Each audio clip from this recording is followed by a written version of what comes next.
If you're trying to figure out what goes into an estate plan in New York, it helps to think in terms of a simple checklist.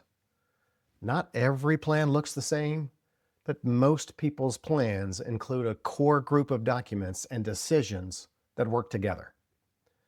A good starting point is to think about four key areas: who receives your property, who makes decisions if you cannot, how your assets are structured, and whether everything is coordinated.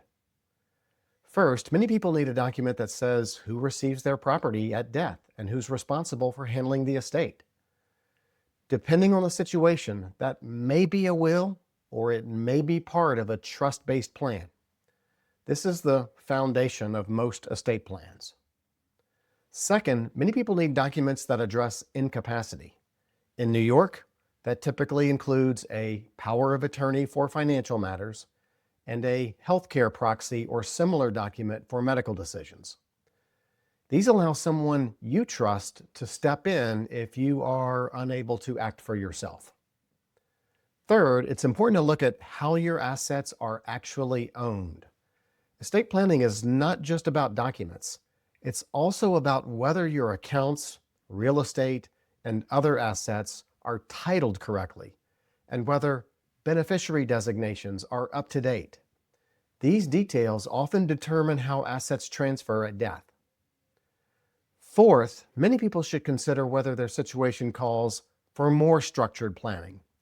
For example, if you have minor children or a blended family, significant assets, or concerns about how money will be managed over time, your plan may need to go beyond a simple set of documents.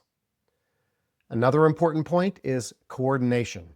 Even a well-drafted plan can fall short if the documents, asset ownership, and beneficiary designations are not aligned.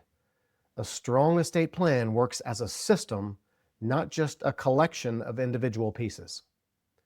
A practical New York estate planning checklist often comes down to a few key questions. Do I have the right people named to make decisions? Do I have the right core documents in place? Are my assets and beneficiary designations aligned with my plan? And does my plan reflect my current situation?